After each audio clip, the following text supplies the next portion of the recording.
Halo, ketemu lagi di channel Upika Bintang Terang.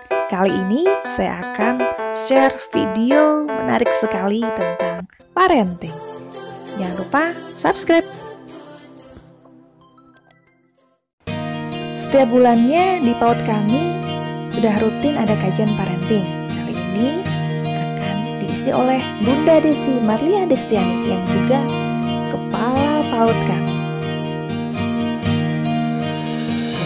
Selamat menyaksikan. Bukannya dia ke udara, ya dia ketawa-ketawa. Ya ibu suka lihat kan ya kalau anak-anak kita di gini kan waktu pas mereka masih bayi, kalau udah segini biasanya masih ada nggak dilambungin? Nggak ada. Apa masih? Masih seneng nggak anak-anaknya? Masih itu ya. Yang kedua, seorang anak marah sambil memukul temannya ketika mainan Cirebut. Tadi kejadian ya, Mas Barok Cirebut misalnya mainannya nangis, marah gitu ya. Yang ketiga, seorang anak menangis jika sakit dan tidak nyaman gitu kan. Misalnya Farah tadi nangis gitu karena merasa gak nyaman misalnya orang tuanya nggak ada di sini. Itu akan otomatis seperti itu kalau balita. Silakan Mama Devati. Yang ketiga, sekarang kita lihat dari 3 kasus ini ya. Balita dilambungkan ke atas gitu. Balita kemudian ada yang ngerebut mainannya, dia nangis. Ada balita yang marah, ada yang balita nangis, ada yang balita ketawa. Kira-kira kalau anak kita ditanya, kayak tadi misalnya Mas Barok ditanya, Mas Barok kenapa? Bisa jawab nggak dia? Bisa jelasin nggak? Bisa ngejelasin nggak? Nggak. Ketika dia ketawa diangkat sama ayahnya tinggi-tinggi gitu, dia bisa jelasin kenapa dia ketawa. Ada kenapa ketawa? Dia bisa ngomong nggak? Enggak. Jadi anak balita ini hanya bisa mengekspresikan emosinya tanpa bisa menjelaskan secara verbal. Verbal itu ngomong ya, aku tuh senang soalnya ayahku itu suka melambungkan aku, rasanya aku tuh kayak dibawa terbang. Nah itu kan verbalnya. Tapi anak balita belum bisa ngomong kayak gitu. Kenapa? Karena kosakatanya dia masih terbatas. Jadi kalau marah itu hanya nangis atau ngamuk. Kalau sebel sama orang hanya tinggal didorong, dijatuhkan dan sebagainya. Itu yang terjadi, ya. Sebetulnya fungsi emosi pada balita itu ada berbagai macam. Yang pertama ya, termasuk juga kita sebagai orang dewasa. Emosi itu adalah bentuk komunikasi, betul tidak? Ya, emosi itu bentuk komunikasi. Kenapa bentuk komunikasi Bunda Desi? Kalau kita menangis berarti kan itu yang ingin disampaikan apa Bu? Kalau kita nangis, ingin disampaikan apa? Biar orang lain tahu kita nangis itu karena apa? Sedih. Ada nggak nangis karena senang? Ada juga kan? Nah itu ya. Jadi merupakan bentuk komunikasi. Kedua, karena balita tadi itu masih dalam tahap verbalnya masih terbatas, jadi yang dilakukan adalah dengan mengekspresikan emosi. Ekspresi emosi itu hanya dengan marah, tertawa, nangis, cemberut, gulung-gulung di kasur atau gulung-gulung di jalan kalau lagi mainannya diambil atau ada sesuatu yang diinginkan dia nggak dikasih. Itu yang mereka lakukan untuk mencari perhatian dari orang tuanya. Yang kedua, berperan dalam proses menyesuaikan diri dengan lingkungannya.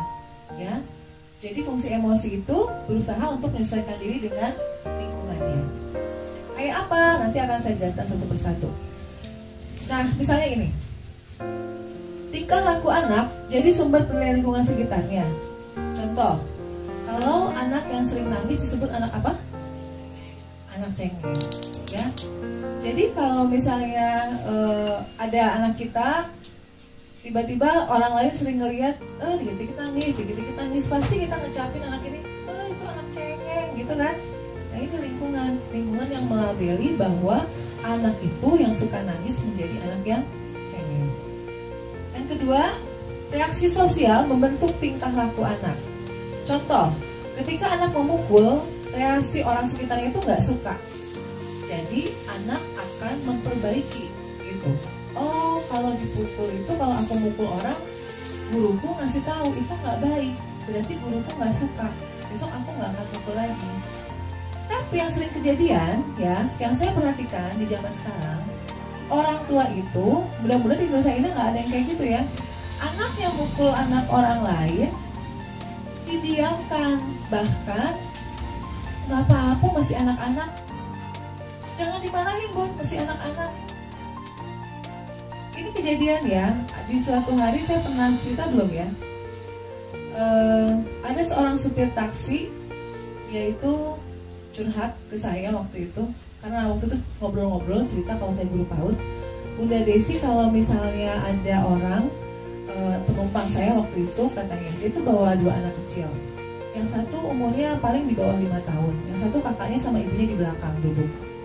Tiba-tiba si anak yang balita ini di depan, kursi depan itu, kakinya diangkat ke dashboard dengan pakai sepatu yang kotor. Kira-kira supir taksinya keberatan nggak? Keberatan dong.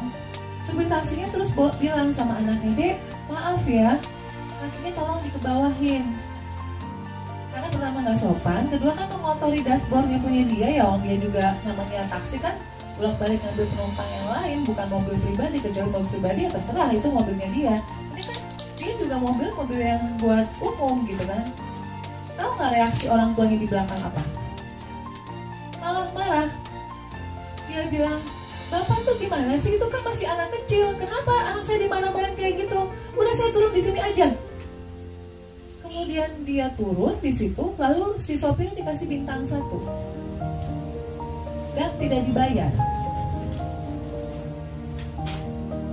Kira-kira kayak gitu, yang salah siapa? Jadi orang tuanya ini memang membuat si anak itu merasa hal yang seperti itu tuh wajar. Mukul temennya itu wajar, gak apa-apa, masih anak-anak. Gigit temennya wajar, gak apa-apa loh, itu anak-anak. Padahal itu adalah sebuah reaksi emosi yang tidak boleh dibiarkan. Kalau kita melihat anak kita seperti itu, kita sebagai orang tua harus mengingatkan, ya. Makanya di sini dilihat ada reaksi sosial.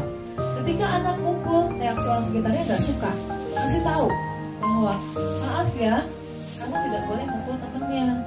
Coba minta maaf sama temennya. Nah, ini harus kita lakukan terus-menerus. Kalau di bawah dilatih seperti itu, ya. Yang ketiga, tingkah laku yang sama ditampilkan secara berulang dapat menjadi kebiasaan anak yang selalu terus-menerus. Misalnya gini, ya. Kalau anak suka menolong, saya lihat misalnya contoh yang ada di sini, yang sekarang anaknya ada di sini, mungkin ya mamanya.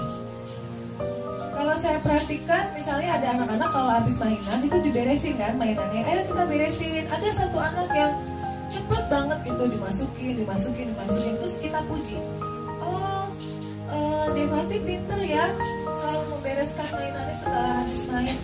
Itu buat anak tuh tertanam. Oh, guruku tuh suka kalau aku beresin. Begitu juga orang tuanya.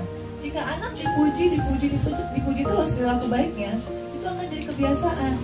Sayangnya di kita ini, anak itu lebih sering dikritik daripada dipuji.